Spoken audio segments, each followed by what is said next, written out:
Good evening, ladies and gentlemen. Welcome to another live session of GETI Talks. My name is Shilpi, and I'm the Relationship Manager with the Global Education and Training Institute. I'm really sorry. I'm suffering from fever. But this fever I love because this is the Christmas fever, and I am into it fully. So even though I'm positive, but this is positive fever of Christmas.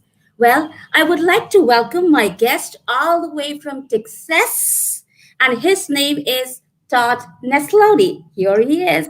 So, Todd, would you like to greet them? Yes, namaste. Thank you so much for having me. I am so thrilled to be here to talk with you today. You're welcome. All right, so let me introduce Todd to you. So, before we begin, uh, I'll take a deep breath because there's a lot to say about him. Well, Todd Nesloney is the Director of Culture and Strategic Leadership for the Texas Elementary Principals and Supervisors Association, that's TEPSA. And then he was previously a principal, a lead learner at a pre K 5 school in Texas. He's an author, he's a speaker, and he is also a nice husband to wife named Lizette. He is also hosting currently a podcast where he says, Tell Your Stories. All right. And he's also an award winning author of books Kids Deserve It, Stories from Web, Sparks in the Dark, and newest book, which he's going to talk about, is When Kids Lead. He is also, I think you published a children's book, which is Bruce and Lucy. Yep. Yes. So he began 7 years back. I think you began your career as a teacher, and then you took a leap and you became a campus principal, right? Yes. And so I believe from there, I believe you got into understanding, the problems that are faced by teachers and many other people while dealing with kids, right? So this is what we are going to talk about, not just what Todd does as as a professional and what is his venture right now, and his newest book, When Kids Lead, which is a book for adults, and it is like how they can inspire, empower, and give those leadership qualities to the children. But before that, Todd, I would like you to tell a little about yourself. You're, like Austin is the music capital of the world. I was just talking to you about offline. So, how was your childhood, and what made you choose this career as a teacher? Why not an astronaut or something else? That is a great question. And when I tell people what I did as a kid, they're so shocked about how many experiences my mother made me have. I played baseball. I was in rodeos on horses and bulls. I did gymnastics and did competitive gymnastics. So I had a lot of things going on as a kid. And, we always have these crazy dreams. I always wanted to be a veterinarian, and because I loved animals. And so I thought that is what I'm going to do with the rest of my life. Until I learned that being a vet, you don't just play with animals. Like, you have to do surgery and they die sometimes. And I was like, I don't want to deal with the blood and with losing animals. So I was like, I don't want to do that. And I knew that I always loved helping others. And I especially loved working with kids. At my church, I worked with kids all the time. I went to kids camp.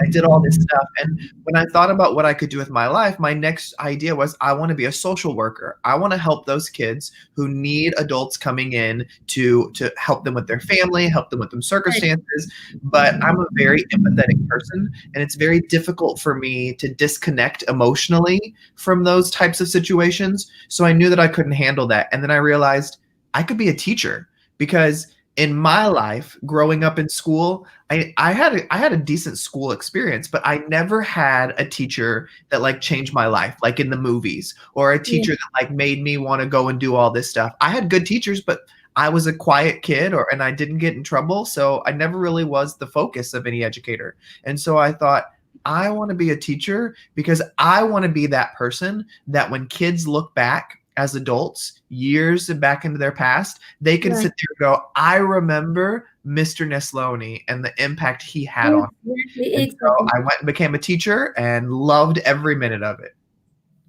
When I look at your career, you have worked with children who have been 85% of the minorities who were like getting free lunch and reduced thing. I remembered a book, To Serve with Love. I think there's a movie also by the same name, by E.R. Braithwaite.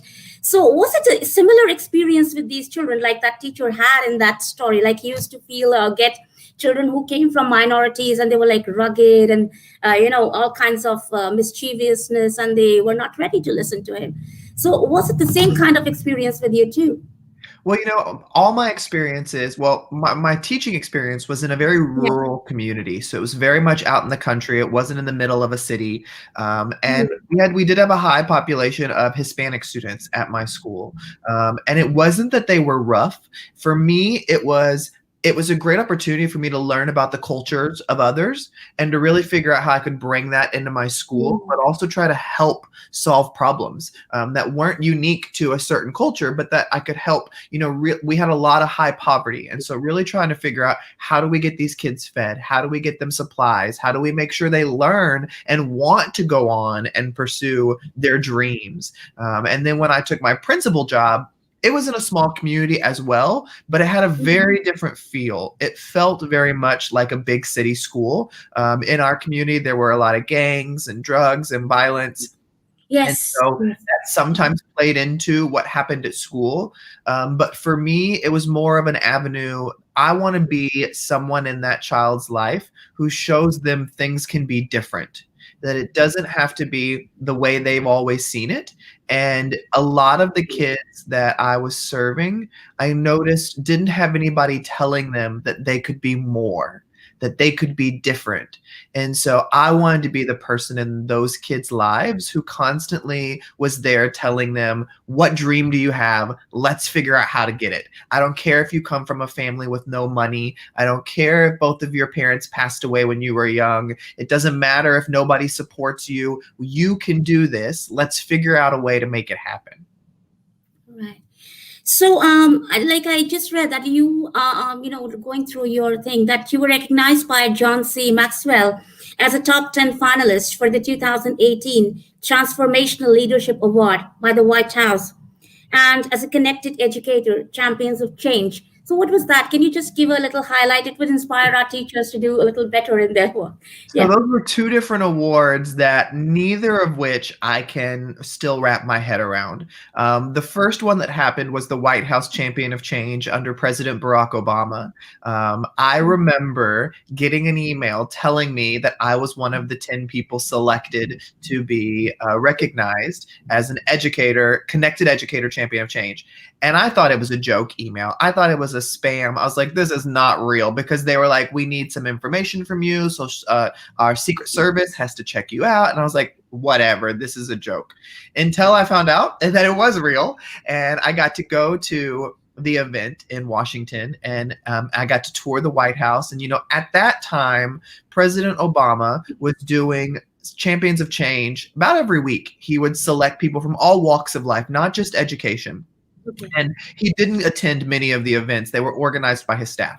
So we were not anticipating his presence at the event. But he did show up at my event, and I got to meet him and have a picture with him. I'm so glad it was recorded, because in the moment I was in such shock that I was meeting the President of the United States. Little old me from a nowhere town in Texas was meeting one of the most powerful men in the world. And so it was crazy. And then a couple of years ago, I found out about the John Maxwell Award. Now, John Maxwell is a gentleman that I have been following for years, reading his books, trying to be a leader like he teaches people how to be. And I didn't know that he did a Transformational Leader Award every year. And again, it's not an education award. It's for anybody in all walks of life. And so when I was told that I was one of the top 100 finalists, I couldn't believe it. And then they do an interview process that narrows it down and narrows it down. And so I made the top 50, and then I made the top 36, and then I made the top 10. And I was like the only educator in the top 50. And so I was like, oh my gosh, like, how did I make it to the top 10? This makes no sense. Why do these people want to recognize me? And seeing some of the names that were in the top 10, I was like, I know that celebrity, or I know that person. I'm never going to win. but I did make it to the top 10. It was really cool. And I got to meet John Maxwell last year at his training event in Orlando. And so it was a really neat experience, and not anything that I take for granted, and something that both of those experiences I really look at as not a reflection of me, but of the people I've surrounded myself with who've helped me grow into who I am. Yeah, so that brings me to the question that it's like your dream come true. If you dream, you have to first of all have a thought, and then visualize and have a dream and work towards it. So, going back to your career, 7 years back, you were an elementary school teacher. So, what actually inspired you, and what was that? Like I was talking before even we began discussing with you, that even teachers sometimes they feel that's all in their career, they cannot look beyond that. So like what was that little thing that made you, okay, I can go beyond this, and especially where you were dealing with children, the kind of children, not the best of lot that you were with. So what kept you going, like apart from the challenges that were there, what was there in the real Todd that kept going? Well, when I was teaching, our my school district had signed a deal with the university that we could go and continue our education while teaching at a very discounted rate. And so I said, you know what? If I don't do it now, I'm never going to do it. So I went to school. I went to college while I was teaching, so I could get my master's in education, so that I could be a principal one day.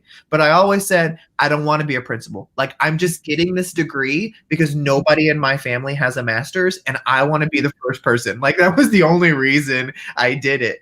And I taught for several years after that, and I had no interest in becoming a principal. I was very happy teaching. I loved my students. I couldn't imagine leaving them and going somewhere else.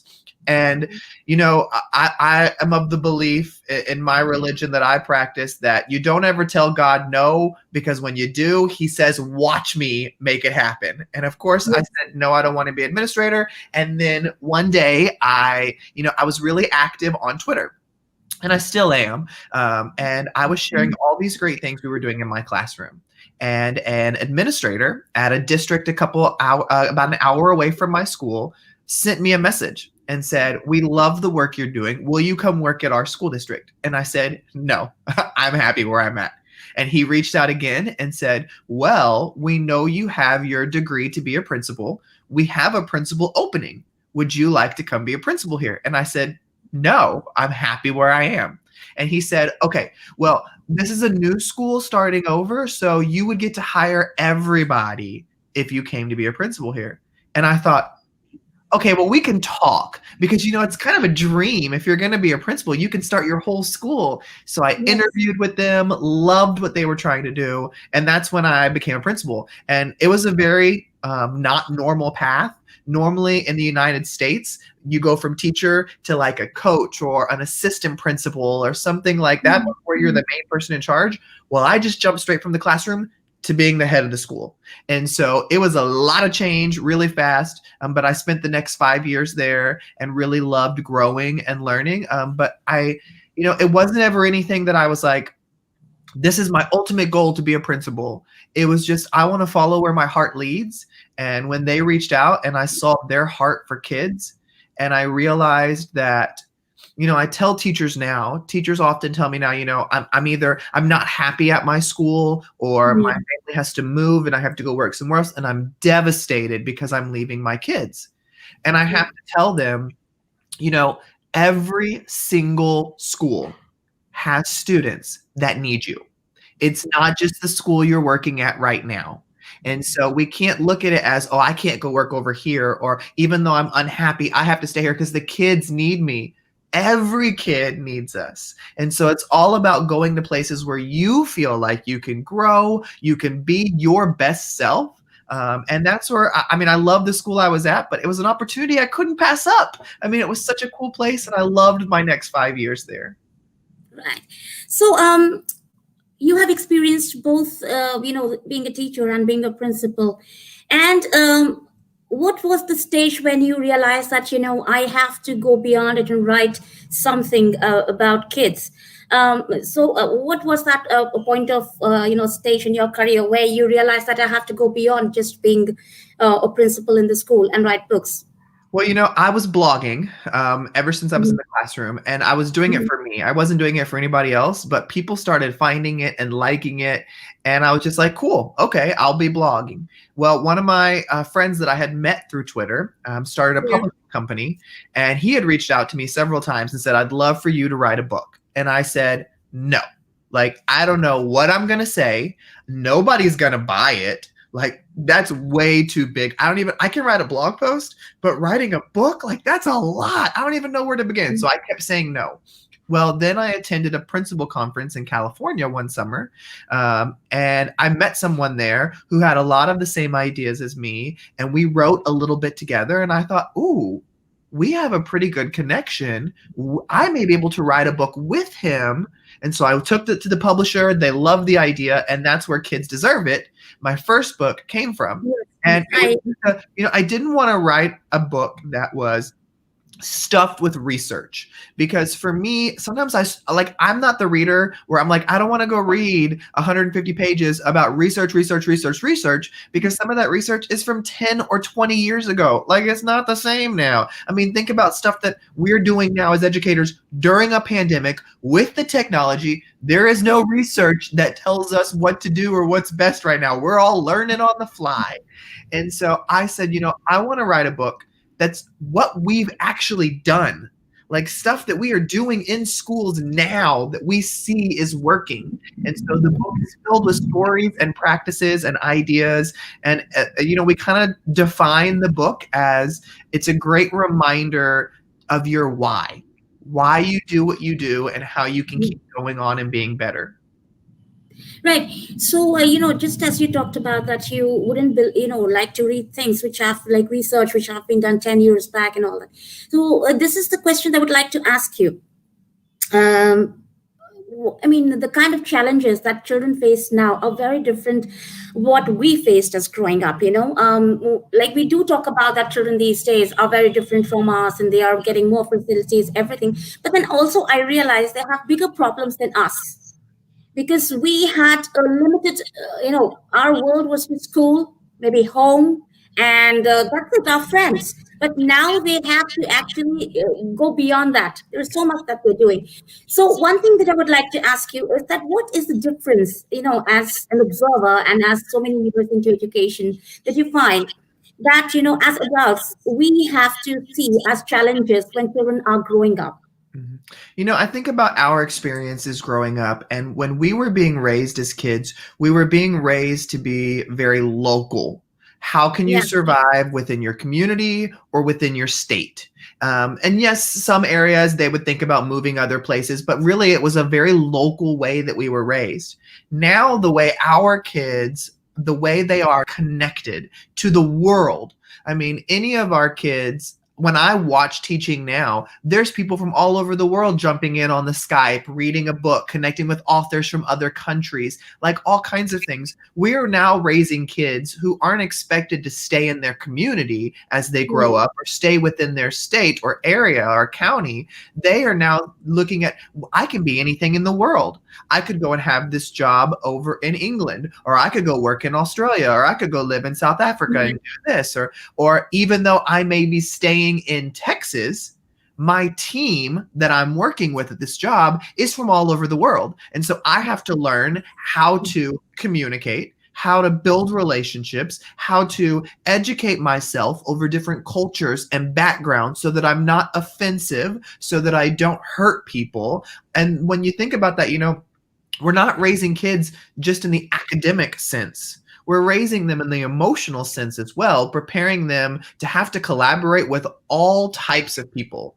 And as kids, we never really thought about that. We just saw who we were with at the time and was like, hey, I guess I'm going to be with y'all for the rest of my life. I mean, no, we're not. But as kids, we didn't know much outside the world besides what we saw on TV. I believe that, we used to be guided by our parents where it came to career choices. But these days, kids are very clear in their mind what they want in life, right? So, I mean, that's really a good thing. So, coming to the book that you have written, When Kids Lead, it's like, is it for, tips like for adults? And who are these adults that you are trying to, target? Is it the teacher, the parents, or is it, everybody in the child's life? Well, When Kids Lead is my newest book. It's written with my buddy Adam DeVico, and I am so stinking proud of this book. And we call it an adult's guide to empowering, inspiring, and growing young leaders. And so, whether you are a teacher, a principal, or even a parent or a coach, there are tips and tricks in this book that will be for you. And when we wrote this book, of course, we filled it with things that you can do to grow kids into great leaders, whether that is them leading the parent teacher conferences or students running all the social media for the school and teaching them how to interact online early, or teaching kids how to greet adults when they walk in the room, or how to engage in conversation even at 5 years old. And these are things that Adam and I did at our schools. So it's not just stuff we're hoping will work, like we were doing it. But when we wrote When Kids Lead, we also wanted it to be different. Like every book that I have put out, I've wanted to stand out from anything else out there. And so typically when you read a book, at the beginning of the book are endorsements where people from different fields have endorsed the book and told you why you should read it. And that's great and all, but at the beginning of When Kids Lead, we didn't get any endorsements. We chose to endorse kids from around the world who were doing great things. So we spotlighted about 8 kids. Every single chapter and section of the book features quotes from kids from all over the world about what they believe a leader is. And so we've got kids from 6 years old up into 21 years old who have provided us with quotes to use in the book. And the foreword for the book was written by a teenager who started a charity when he was 6 years old. And so he's been somebody I've been connected with for a few years. And so we thought, if it's going to be a book about when kids lead, a kid needs to write the foreword. And so we have all little nuggets like that in there. So you see that it's not just ideas that we have. There are kids all over the world making a difference and doing great things. And we have the possibilities as adults to really impact that. Right. I've been so mesmerized listening to you. I forgot my next question. Okay, but yeah. Coming to that, when kids tell us something that, this is what I want to do in my life, how do you encourage parents to like believe in their dreams? Believe and have trust in that dream. So how do you can you give a little suggestion, like how can this mutual trust and confidence can be built, like a child is also ready to take advices from the parents, that this is what I'm thinking about and this is where I want to go and this is what I want to do. What do you think, or how can I do it? Usually what I feel these days is usually a rebellious kind of a thing. The child says, I want to do this, and the parent feels, oh, I don't have that finance, I cannot finance it for that. Suddenly says, oh, it's not meant for you. Oh, it will take a lot of hard work and get into this or study or something. So how do you would suggest that parents can build up that kind of a not even telling the kid to give up and also trying to make him practical in that way? Is that what the book also talks about? I think in a way, not as specific as what you're asking, but in a way, yes. When I hear the question you're asking, my first thought is, as parents, we always have hopes and dreams for our children, or we have ideas of what we believe would be the best job for them or the best future for them, things like that. And I think what happens sometimes is as our kids grow up, we realized very quickly that their dreams for themselves are very different than our dreams for them. And that doesn't make either dream bad. I think about my own experience with my mother. I came from a very poor family, and we did not have money for college, but I knew I wanted to go to college. I wanted to be a teacher. Neither my mother or my father at that time had been to college. And so my mom, instead of saying, no, we can't afford college, you're not doing that, go straight into the workforce, she instead said, you know what, if that's what you want to do, let us figure out how to make it happen. Let's talk, Let's plan. Are there scholarships you can apply for? Is there a job you can do? Like, I Mm. know this is what you want to do. And so I think for parents, the best advice, and again, I'm not the perfect person. Take my advice with a grain of salt. But what I think about is the best thing you can do is encourage them. And that doesn't mean you throw everything away to make their dream happen. No, it's their dream. They've got to put in the work too. I think we have to be very careful as parents of not doing everything for them. If they Yeah. really want that to happen, they have to put in the work. The best dreams are the dreams that you had to work really hard to make happen. But as a parent, what you don't want to do is say that's not going to happen. That will never take place. We cannot do that, because you know what that does? That pushes that kid away, and that makes them remember that you didn't believe in them. And so I think it's just you figuring out how to encourage them without doing all the work for them. Right. And also, like, from the pandemic, like we were discussing before, the way children have been studying has changed a lot. Their screen time has increased. No, co-curricular activities. They're not going out. So, what kind of healthy parenting, I would like to ask you, could be there? I mean, just in short, how can the parents manage all these things along with encouraging them to be a little more active during this time? That is a great question, and it's a question I hear quite often. And so my response would be the best thing you can do is things with them. Don't just tell them go outside and play. Why don't you go outside with them? Go for a walk, go for a bike ride, get some chalk and play on the concrete. Like whatever it is you want them to do, you've got to lead the way. And I know as adults we are very busy also, but there are so many health benefits for you to get active, for you to go outside and do that and bring your kid along. And then it's a great bonding opportunity because, yes, our kids have screens like never before.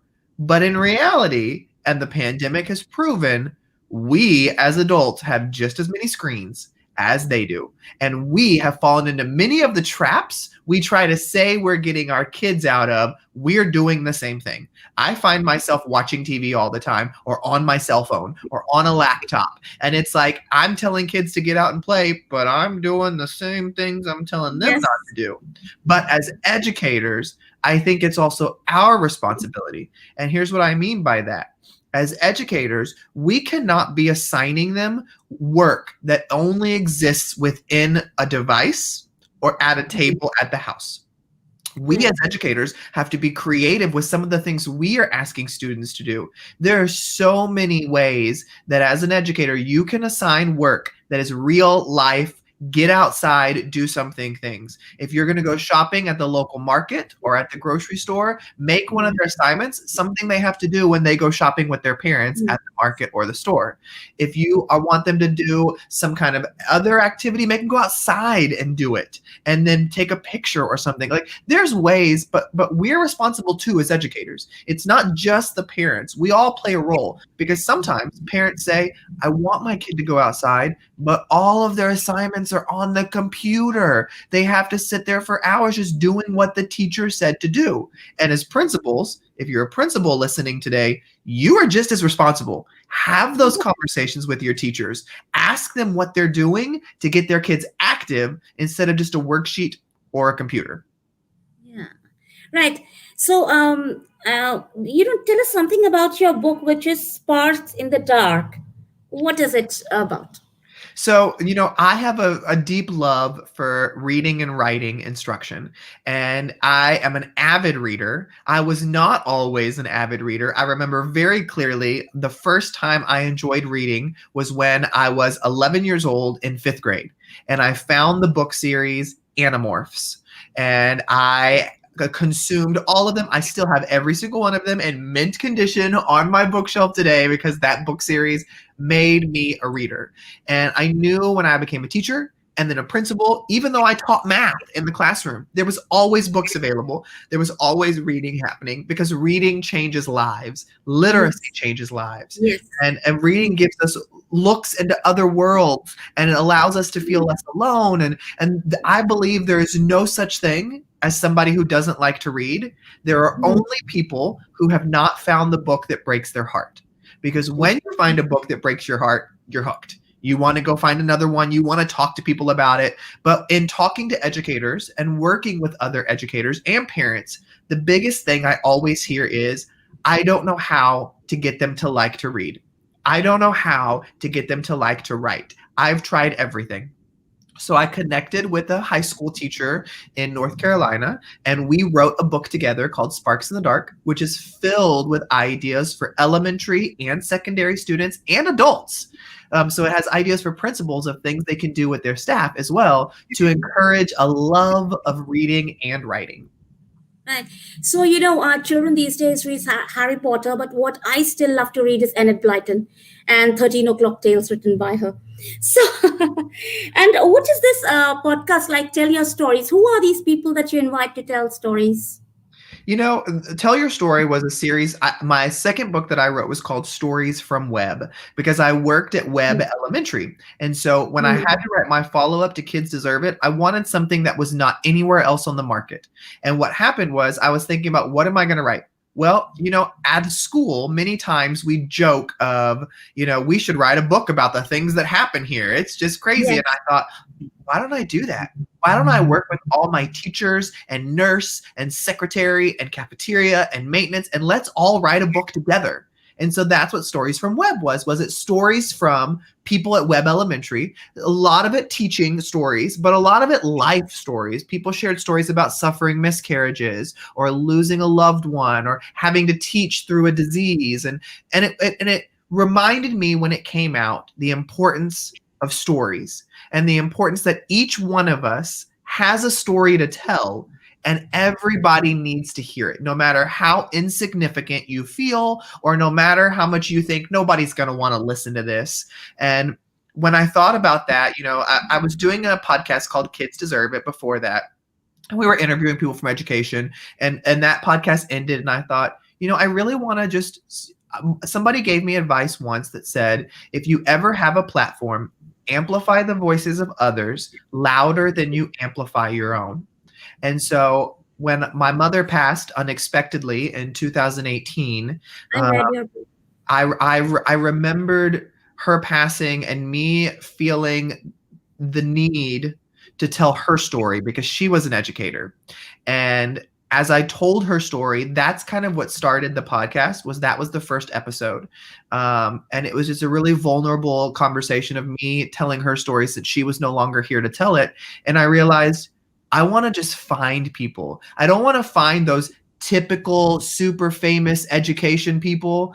And I don't want this podcast to just be education people because all of us have a story to tell. So in addition to many of my guests being educators or in the education field, I've had the unique pleasure of interviewing people from Netflix TV shows, from the TV show Hoarders. I have interviewed Olympic and Paralympic athletes on the show. And it's just been an opportunity for me to spend 15 to 20 minutes with someone and get a little glimpse into who they are so that hopefully as people listen, they go, oh, I really connected with that. Or I'm really glad I heard that. Okay, now hopefully I feel brave enough to go share some of my story because my story matters too. Yes. Yeah, so like we were discussing, when we're educators, we become more involved with people because we just don't know the child. We know his family. We know everybody who's there in his life. So, that is the impact a teacher has on a child. So I did read your blog, A Different Kind of Christmas, talking about your mother and how you're missing, since 2018.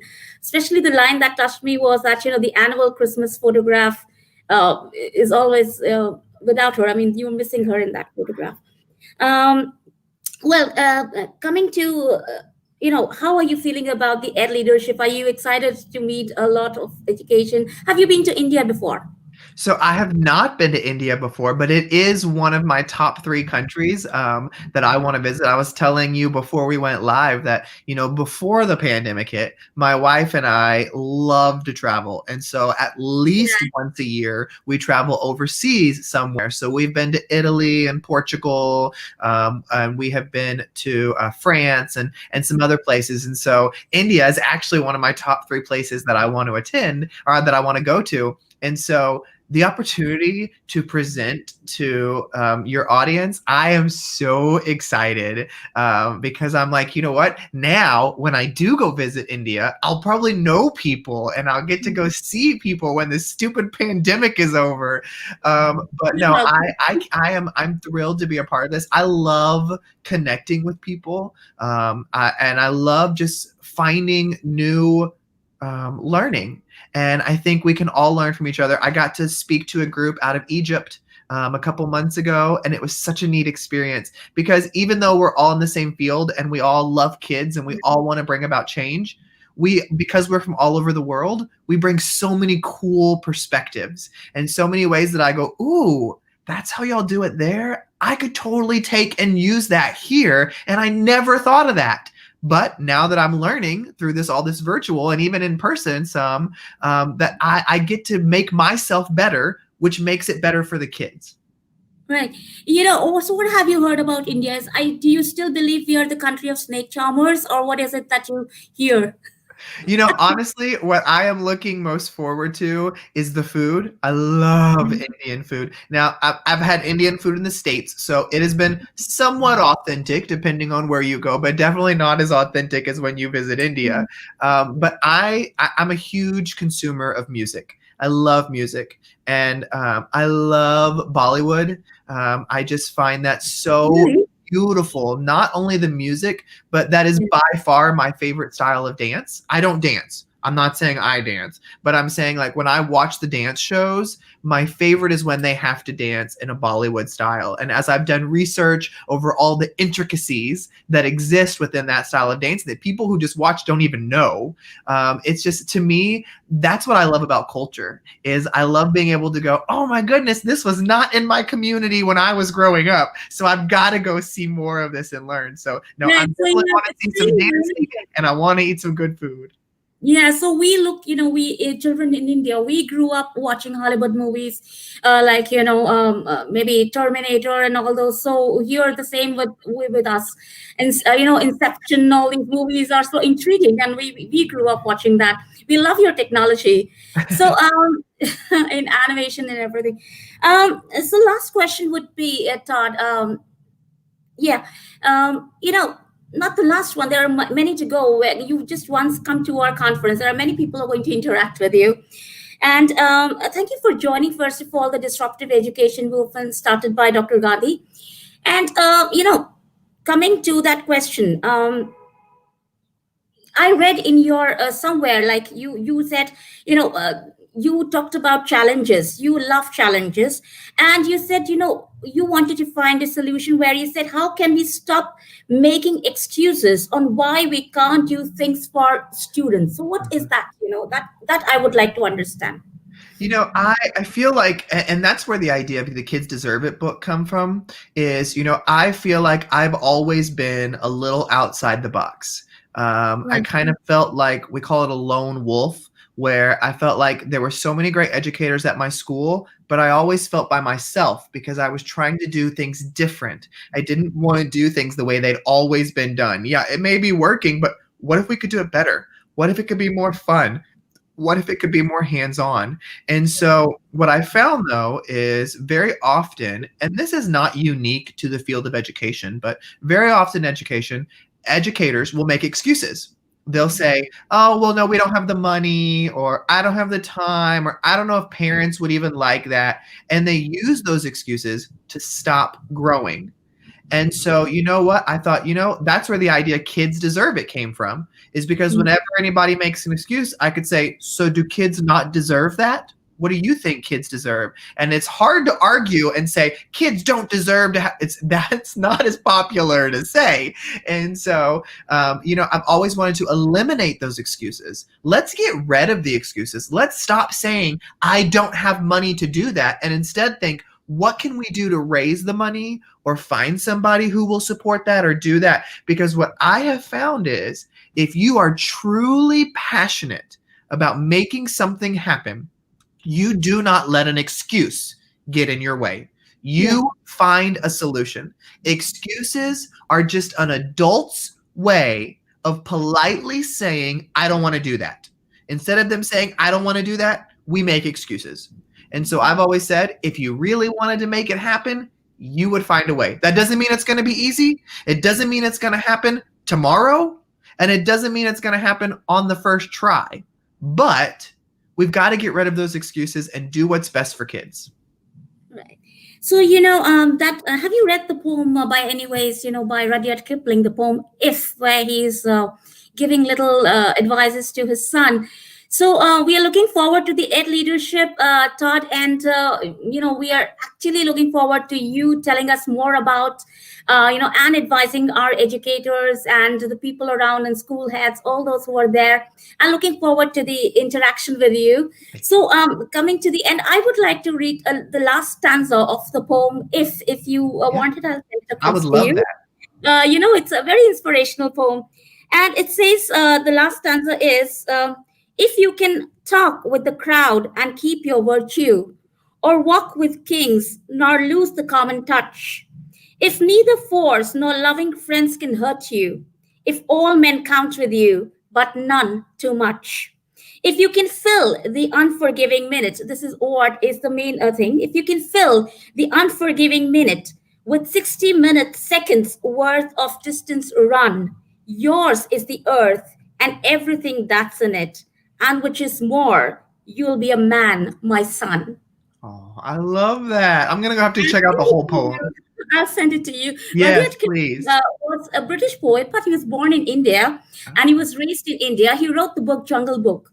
Mowgli. Really? I knew I recognized the name from somewhere. That's where it's from. Yeah. So his is the poem If, where he's advising his son. I'll send it across to you. But thank you so much for taking out time early in the morning. And let me just inform my audience that he is one of our keynote speakers. He is the highlight of our Ed leadership.